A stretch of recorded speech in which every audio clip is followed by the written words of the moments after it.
Hi, welcome to TV. This is Superwoman, aka Lady Jennifer, famous bouncer, as it's going into my story. Here in Ottawa, Canada, still. It takes so much time and energy to constantly be writing. And I know I'm a writer and writing's what I do, but sometimes it's just not the right way to communicate things. It's faster and easier when you just speak. Thank God for these videos, henceforth why I'm doing this today. Everything that could possibly go wrong has gone wrong since my decision, my planning from over a month ago to go to the Washington awesome Comic Con in DC at the Convention Center, where Tom Welling and Michael Rosenbaum have been enjoying 3 days of signing and interviews and talking without me in the script. Over a month ago, I started making plans for t-shirts and hats, and 2 different kinds of temporary tattoos and stickers. The only thing that managed to get there on time was the Smallville movie script. But I don't even know if the person that phoned me to say, yes, I got it, but I don't know who Michael and Tom are. And I had to tell him the signing table and the TV show name. And, oh, yeah, okay, I know what you're talking about. And I don't know if they got it. I don't even know if they took it, if they opened it, if anybody opened it, if it's been read, if they followed the instructions in the letter. So I'm making this. My computer system is not very good, so I don't do the live stuff because the stuff always, cuts out on me or whatever. The internet in this building is lousy. I'm constantly tethering off my phone, using up my gigs like I am right now with this. But anyway, for some reason, when you say Smallville, Superman, Supergirl, people who run businesses in small places like Canada, small populations, their brains stop thinking. They stop operating. They can't think when they're hearing that kind of fame. Automatically, they're all about how much money they think they can make. How much money could they possibly get out of the situation? How can I possibly get that money? And they're not able to listen, actually listen to the customer and the customer's needs, wants, desires, and actually go to the extent necessary to make those things happen, make it possibility. So instead, what happened is I spent weeks bantering back and forth in emails, getting nowhere. And then the time to get everything finished, to get everything there, even if I'm not there, as long as it's all paid for and sent there, that they would have something to do that's new while they're there for these 3 days. Instead of me making this video to explain what has happened from all the things that have gone wrong. I'm going to start with this first item. This is the one thing I do have. Okay, it did show up. It is the twins symbol, the new Superman, Superwoman infinity symbol. It is awesome. The dark side's down, and it's reversed until you put it on you anywhere, and then it will go on right. So I ordered 2 different kinds. There's supposed to be 500 each, and then 500 stickers of the new Lex Luthor symbol. And out of all of that, the only thing that showed up is this, are these 500 tattoos. But they showed up here instead of where I told them to go. See, I told the guy, if you're going to do something nice, like send stuff out without being paid for it in advance because of all the things that have gone wrong in my time frame deadline, then send it right there. And if you're not going to do that, then don't send it, because it's not going to be of any convenience and have any purpose to arrive here in Canada on the weekend. It needs to be in Washington. And of course, he didn't listen, and that's what happened. And then I get a bill. UPS people, the duty people, want me to spend another $38.90 on top of the $417 it cost me to buy 1,500 things this small. 1,500 little items like this. $417, including the shipping and stuff. And I'm not selling them in a store over here where I can add on GST and HST. So like, there's no reason to do that to people at the border. And so people who are sending stuff out have got to be a little smarter. When you put what's on the box, what's in it on the box in the bill of lading or whatever, you don't mention the amount. You don't write $417 on the outside of the box. Anyways, from bad to worse, this is what came by itself. These 500. There's like 3 here. See, I kept thinking, oh, maybe there's more than one in here, and then I looked through them all, and it's just the S. Just the silver S logo that showed up. But I ordered 1,500 items. 500, 500, 500. And the box is big enough for all of them to be in one box. It should have showed up here in one box. So when they called me up and said, hey, we want money from you for the duty, I'm like, well, you can't tell me what's in the other box. Does the second box have the other 1,000 items? Or does the second box have 500?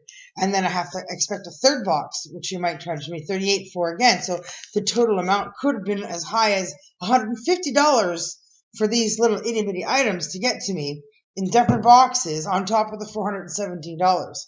So I said, ship it back, because I hadn't even paid him the $417. The money's still in the card.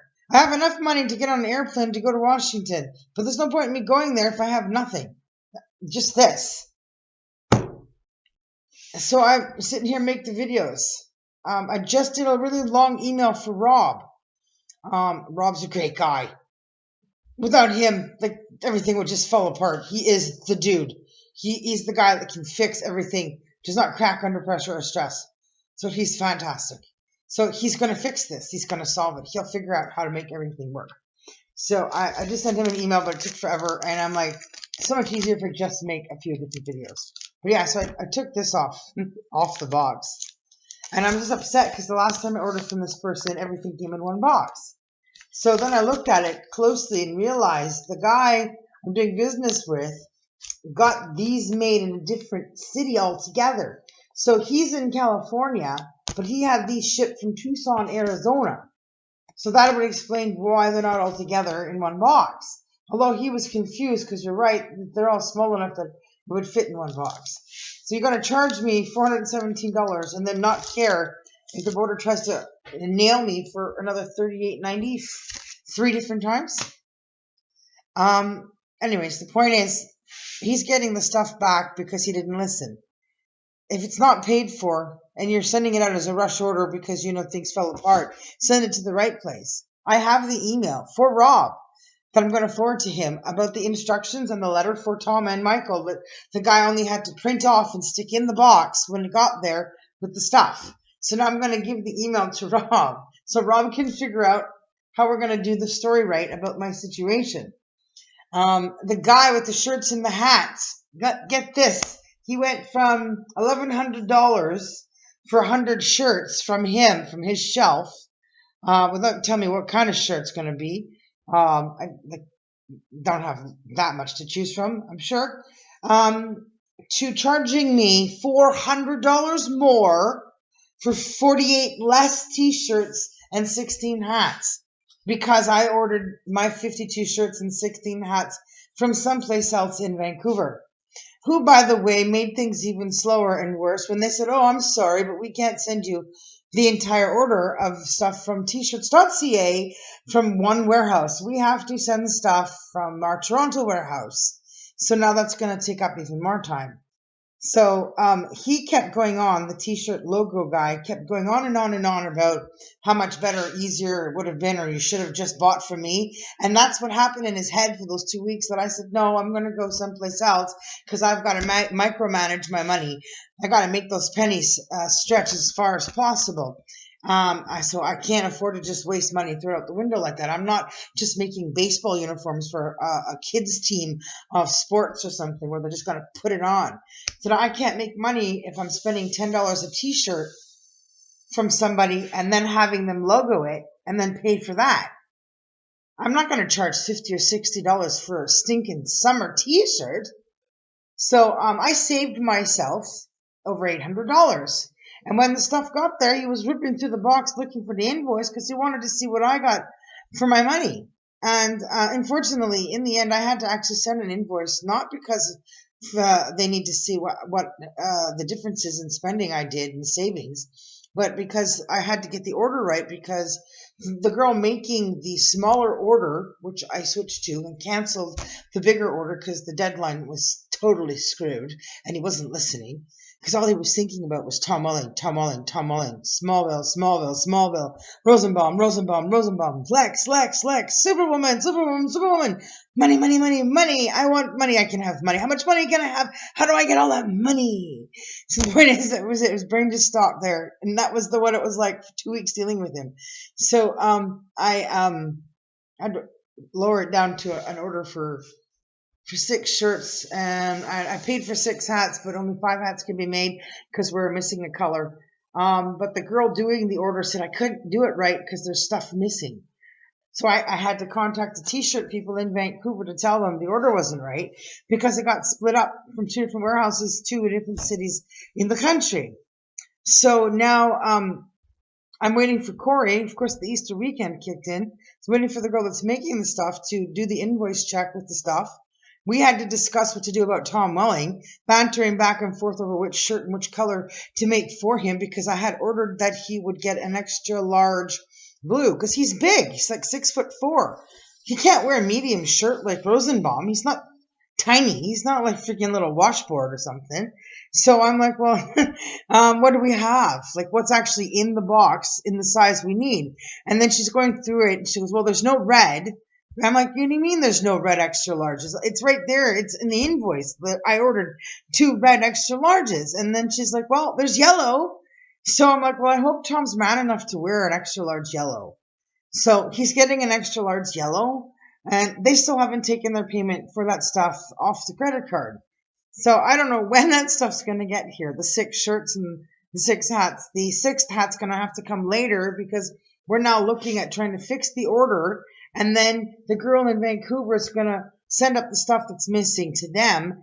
And then she'll send the additional hat, which will be in yellow because that's the color we're missing in the hats.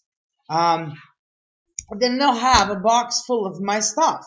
They'll have all the rest of the hats and all the rest of the shirts undone, just left in a box in the corner with my name on it. And I'll just have to hopefully figure out how to get orders in smaller amounts over a period of time to ship them out after they're made from their location instead of having all of them get sent to me over here undone. I would not want to receive unfinished boxes of stuff.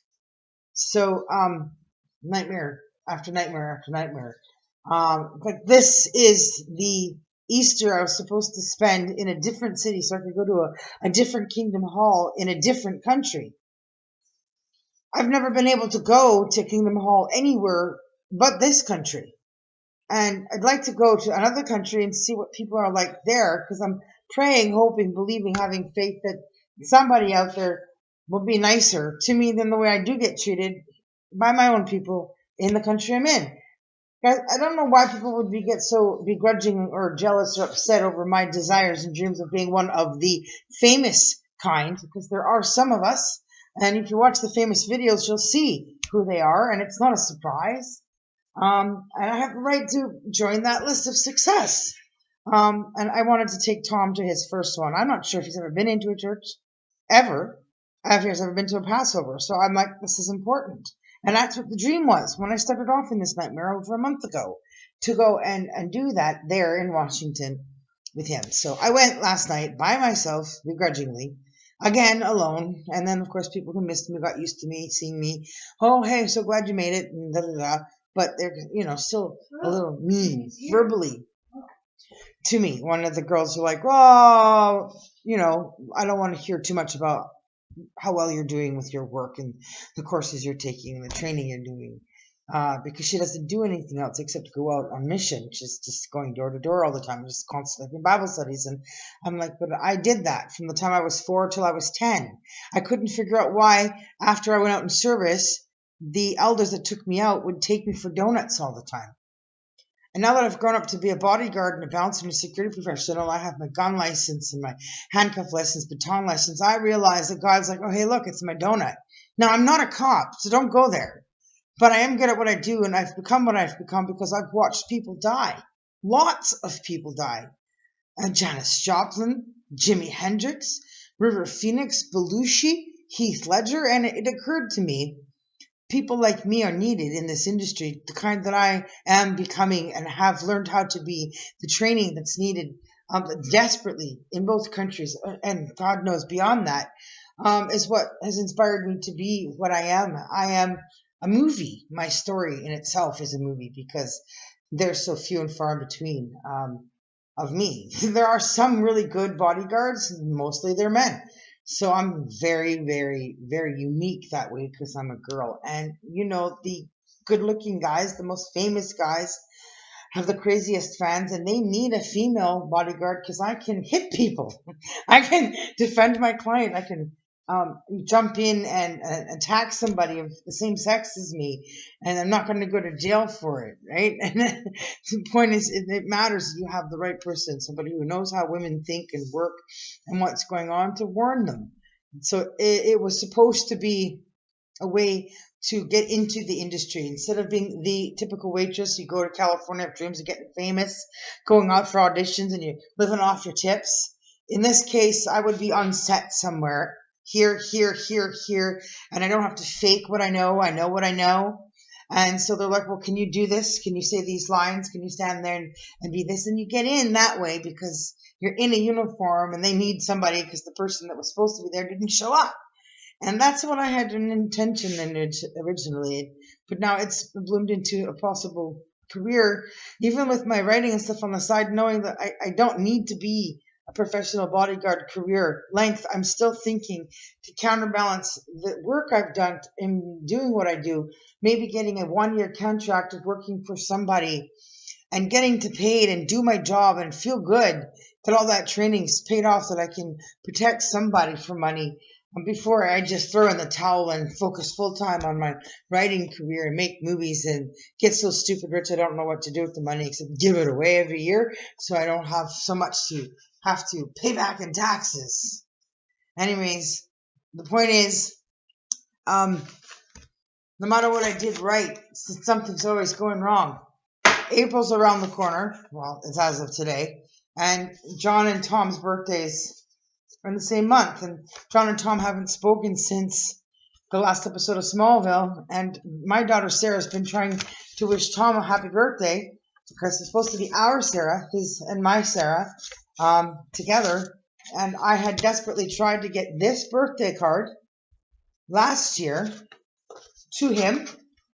I had tried to reach out and contact that girl he was dating for 2 years. I never went near his personal relationships with people, didn't look into any of that stuff because I had confidence. I knew where my place was. The point is, I had to do something to get that to him because nobody was willing to help. Now I still have it, and it's another year because she wasn't willing to help. Tell him the truth. Tell him somebody's calling herself Superwoman that's reached out to me about this little girl and this birthday wish that she has. And so I think it's like been 5 years of effort or something. And she keeps asking me about things I can't answer questions to for her. Makes me uncomfortable because I don't have the support or the backing I need from the right people. And I know that if Tom was in this picture, if he was in the story, that he would do his part. So would other people. Like getting money that's owed to Sarah from Johnny Depp in the 2 parts she was promised. So the story in the saga just goes on and on. This is why I have to make these videos to update people how busy my world is, and that making an interview with me, with the Michael Rosenbaum on Inside of You in California on Prince Harry's wedding day would just be, you know, styling. Like that is the way to do it. That's the way to go. That's the time. Because people are going to be trolling through the internet looking for videos and pictures and information about the marriage and the wedding and the vows. And people are going to come across the video being made or posted of the interview of who I am, who I was born as, and who I'm not going to be married to, and who that makes me eligible to still be married to. And all that other stuff about my background and all that royal stuff. And it would might give his page like tons of hits, and it would be a cool way of introducing myself to people outside of the pen name of Jennifer Cooley, which people have gotten used to me as. So I got, gee, I don't know where to start from here. Where do I go from here?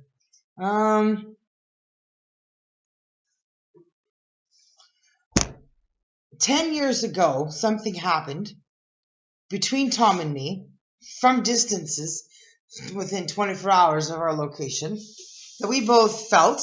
It was weird. He initiated it. I went, uh-oh. I stopped dead in my tracks, bent over because I was running, jogging through town, exercising after work. And I keeled right over and my body went, and my brain at the same time, uh-oh, Tom.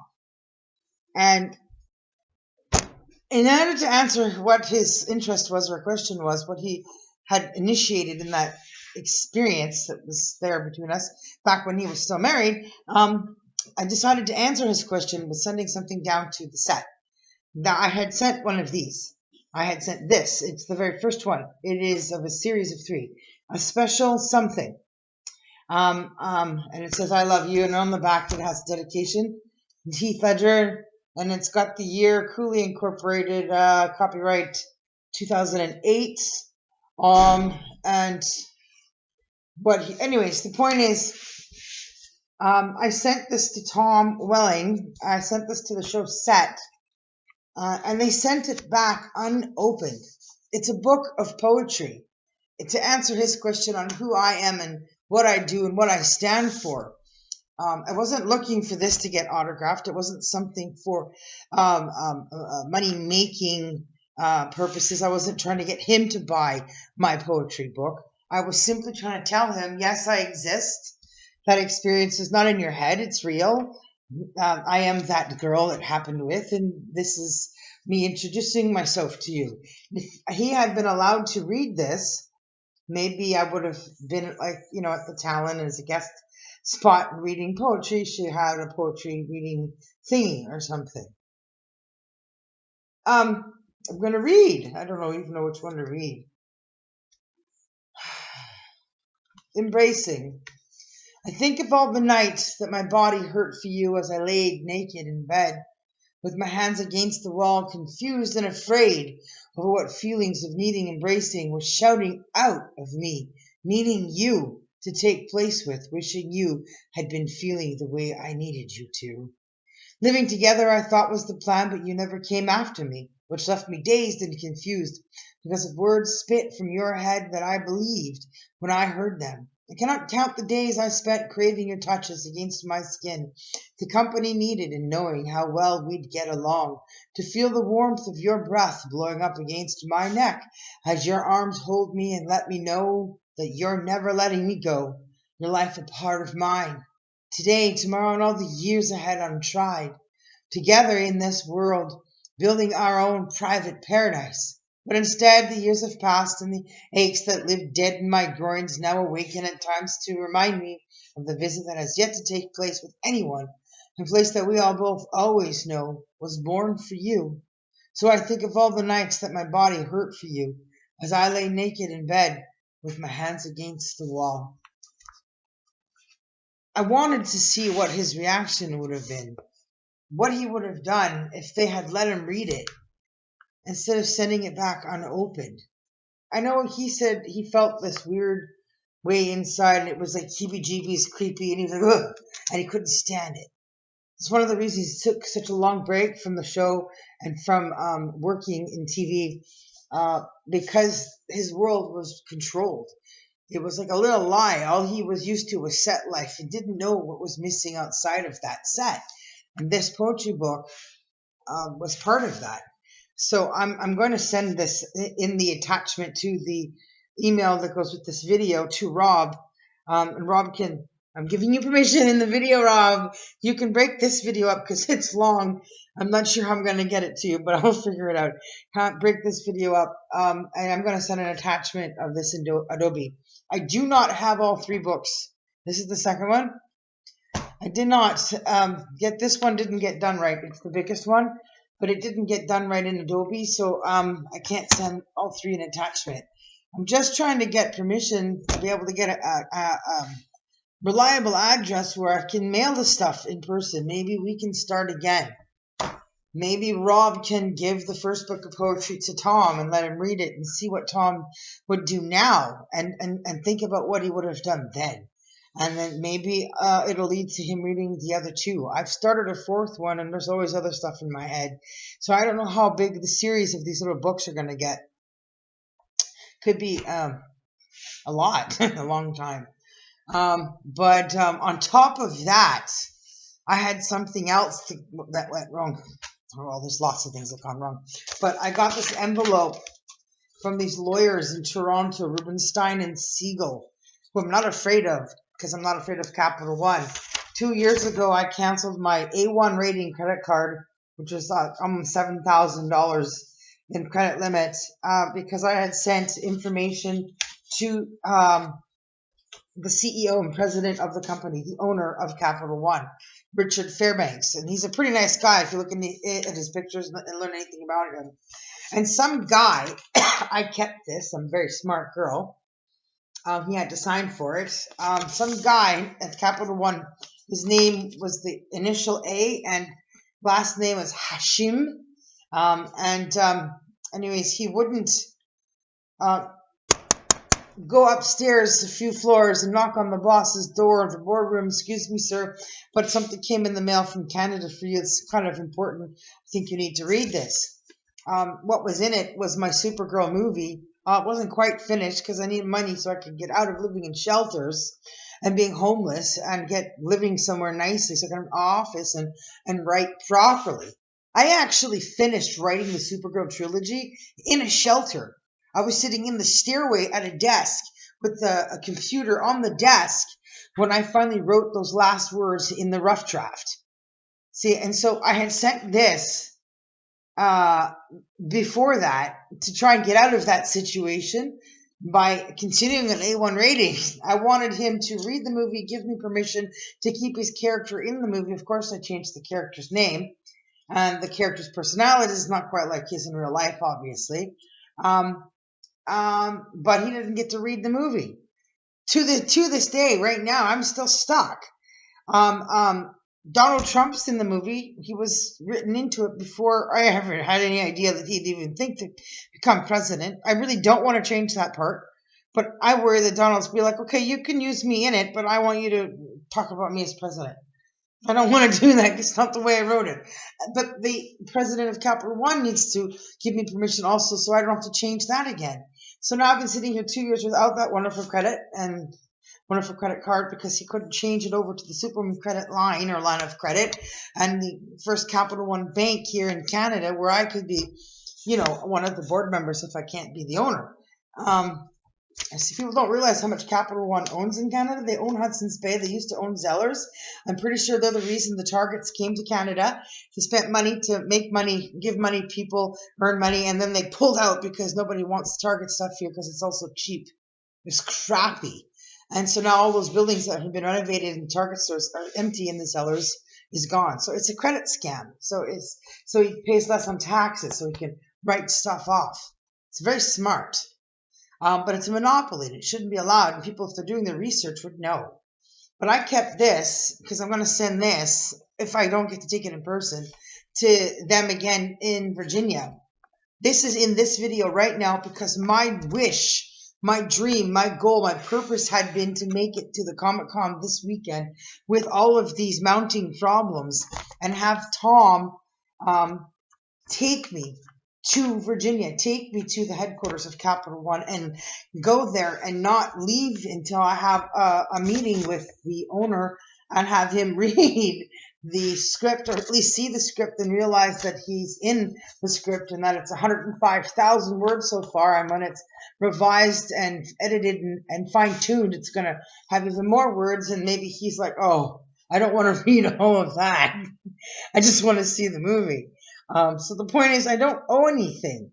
I'm not in debt. This isn't me. This isn't my problem. This was a mistake on his behalf and his board members or his staff beneath him because I was looking for an unlimited amount of credit. My dream to start future productions was to have companies like TELUS President's Choice, Capital One, AT&T become partners to put future productions together because it's a huge production company, because it's a lot of work, movie after movie, TV, and all that stuff. Maybe even getting Warner Brothers to become part of the future and having them be changed over to the name of Future Productions because AT&T just bought them out. And then so AT&T might choose to say, okay, your movies are worth a lot of money. We're going to change Warner Brothers over to Future Productions, which would be cool. But the point is, I have to get this problem solved, and it would have been nicer to have somebody with me instead of me having to scrounge for change and hotel fees and go there in person by myself to try and solve this problem alone, because I've done everything else alone. You just get tired of being alone, which is the biggest thing about me being alone last night at the Passover, and that's what I had said to the person that was sitting with me, that I sat with. I thought, I'm tired of doing all these things by myself, always being alone. And I know a part of why all that's been that way is because of the way Tom is. The way he grew up, the way he's lived his life. He's never had any real close personal friends. He's always alone by himself. He might have gotten married, but still, when you see him celebrate the Smallville character the day he accepted the role after turning it down 5 times, he was alone. Celebrated alone, was in a photo booth alone. And I hate that. I've had to mimic that, grow up, being forced in that same situation over my work, over my movie work, over my poetry, over my songs. It's not right. I've been ripped off. I'm a nice person, and I have the right to have a personal life, friends. But now we have to figure out how to deal with John Schneider's birthday, in spite of everything that's just gone wrong, which is next weekend, which is where I thought I was going to go after the Comic-Con convention with Tom and Michael, because Michael and Tom, I don't know, Michael might have seen John sooner, but John says to me, I haven't seen Tom since the last episode we been on Smallville together, and that would sort of feel like a cold shoulder effect to me, because of all the love and the closeness and the bonding father-son relationship for so long on TV you played. It makes no sense that you would just walk away from somebody and cut out and not talk or have anything to do with somebody for years. And then some years back, in this, he did the Ice Bucket Challenge, John Schneider, and he challenged Tom Welling, and people were all negative, and Tom doesn't pitch in with anything, he doesn't participate in anything, he doesn't do nothing. And I'm like, no, that's not the way Tom is. Under the right circumstances, the right people for the right reasons, of course he would. An Ice Bucket Challenge? Well, nobody told him, nobody called Tom. John didn't call Tom. Nobody told Tom. I haven't been able to find the video since John posted it, but it's somewhere.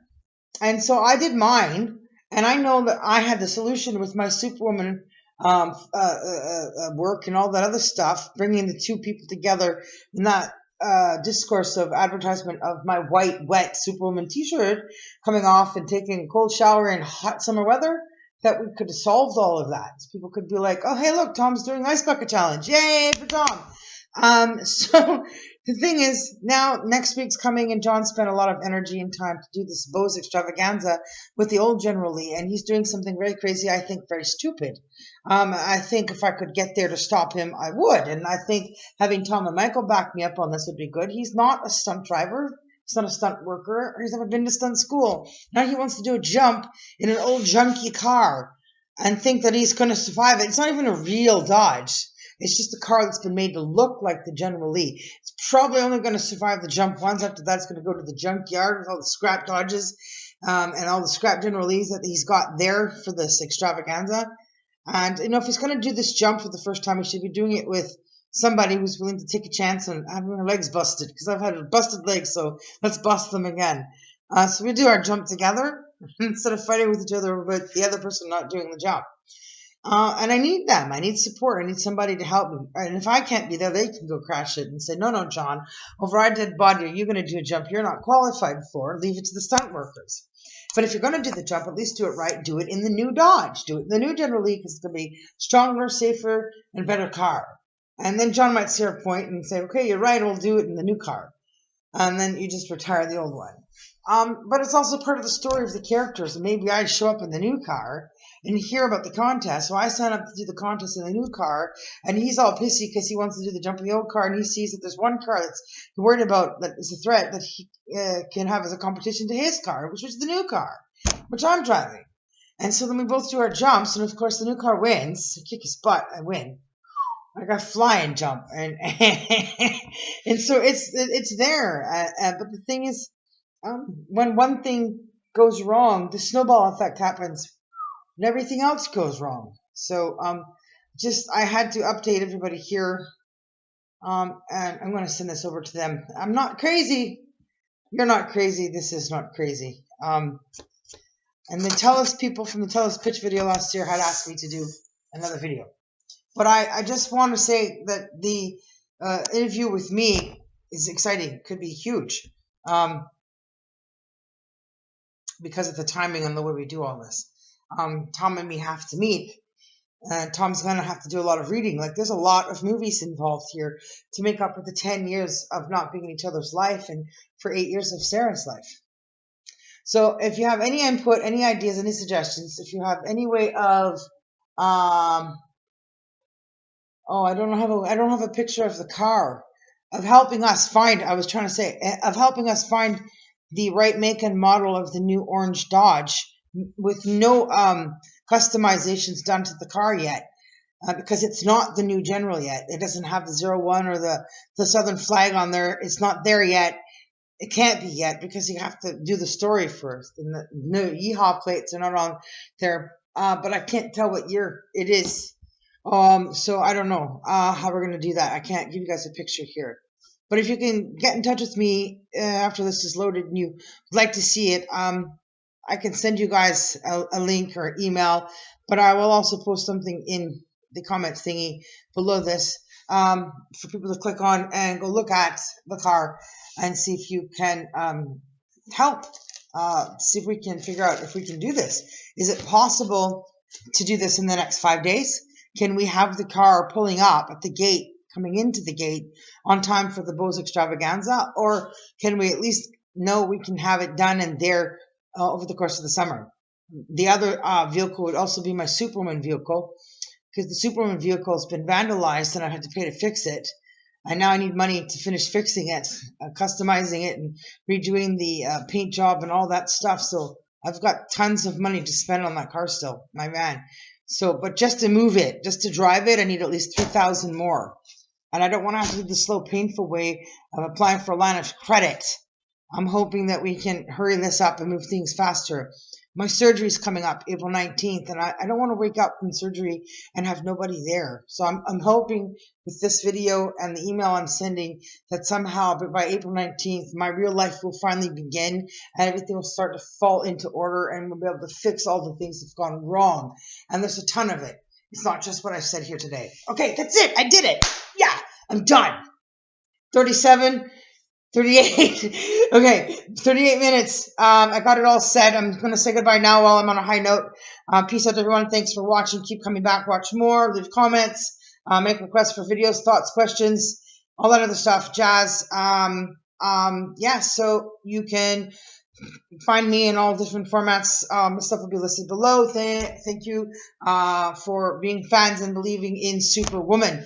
It is her time to save the world. And it is their time to take a break. Bye from Ottawa.